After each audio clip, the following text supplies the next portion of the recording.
Now is not a good time to be set in your ways. The future's here. Jump on board. The train is leaving the station.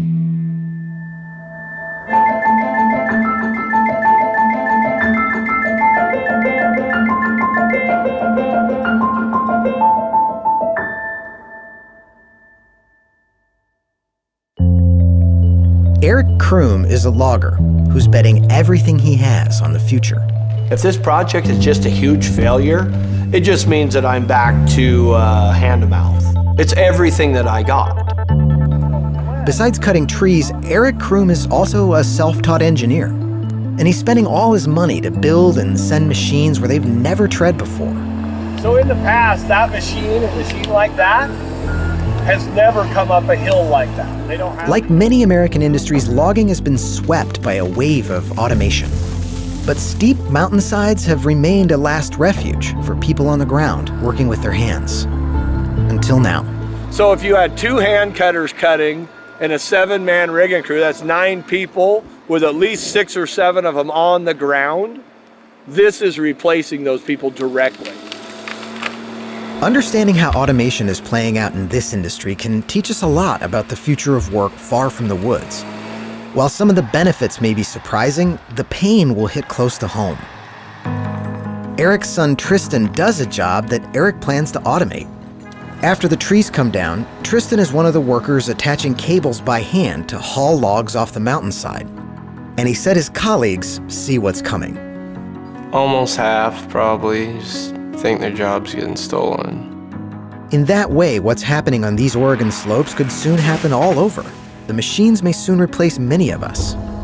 The traditional logging that we're all used to is over. Nobody can compete with the latest technology, not if you're doing it the old way. People studying how automation transforms employment generally agree that a vast swath of jobs will soon dramatically change or disappear. Probably in the last 5 years or so, we've seen these technologies make more progress than they've made in the last 50 years, especially the artificial intelligence part. The worst predictions say 40% of today's jobs could be lost to automation in only a few decades. But if even half of that manifests, we're talking about a question of fundamentally restructuring what American life looks like. It isn't the first time we've seen lives fundamentally restructured by machines. In 19th century England, an economic recession and changing fashions and a wave of automation threw thousands of textile makers out of well-paid jobs. The workers who reacted by violently smashing machinery came to be known as Luddites. The people that became the Luddites, the croppers, the weavers, they were the middle class of that day. And that's one of the reasons why they reacted so strongly when automation and machinery came along to take those jobs away, because they were falling from a pretty high height. We're talking about change that in a matter of a few years wiped out tons and tons of jobs. And so that makes you think about today. After the British government stamped out the Luddite movement, the textile industry continued to automate unabated. And some students of history say the Luddites' core grievance wasn't really about machines at all. So they were comfortable with machinery. They'd been using tools for years. If technology was going to be used in a way that benefited everyone, they were happy with it.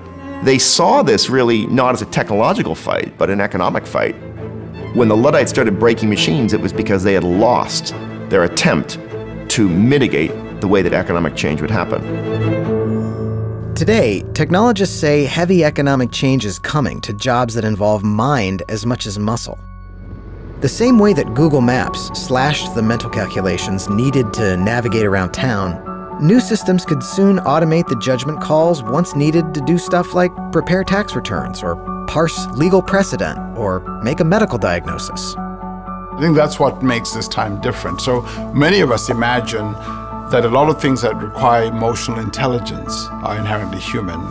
Judgment, intuition, those are the things that are inherently human, where historically we've never really needed power tools for those things.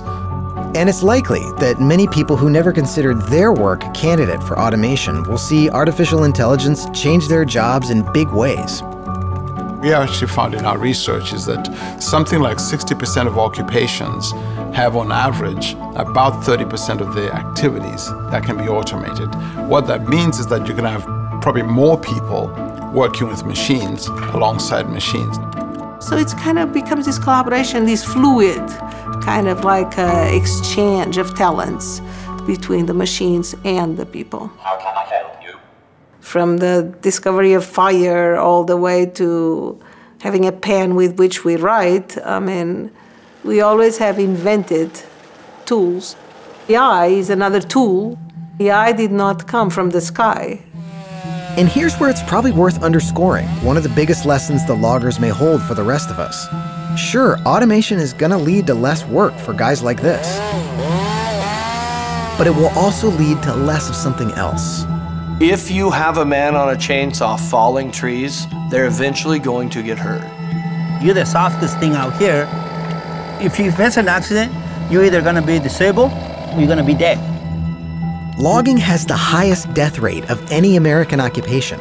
For its size, logging kills people at a higher rate than the military. So sadly, yesterday a hand cutter got killed. It was pretty local. That really brings it home with what we're doing. That could be one of my guys. I've come to the belief that the only way I can ensure the safety of my people is not have them there. The best way not to kill a hand cutter is not have one. We can't stop the automation coming to the woods, and we probably shouldn't want to. The stakes may not be as high for the algorithms automating work elsewhere, but there are likely to be ways that the technology coming to your workplace will one day seem similarly indispensable. To the extent that automation is destroying either routine, uninteresting, dangerous, hazardous work, that may be a good thing. And also hopefully creating other kinds of work. And the economy has done that for decades.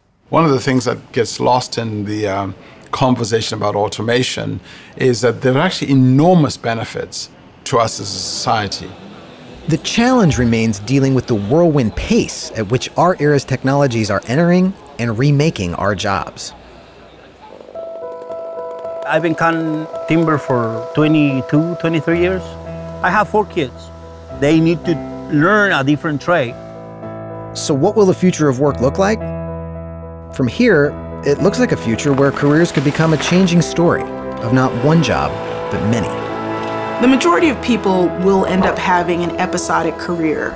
It's great to ask kids, for example, what do you want to be when you grow up?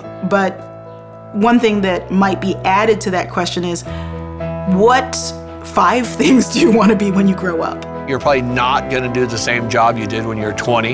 You're probably not going to do the same job for 40 years. The world is moving too fast right now. The worst thing you can do right now is nothing. Don't be the guy who refuses to look at the future.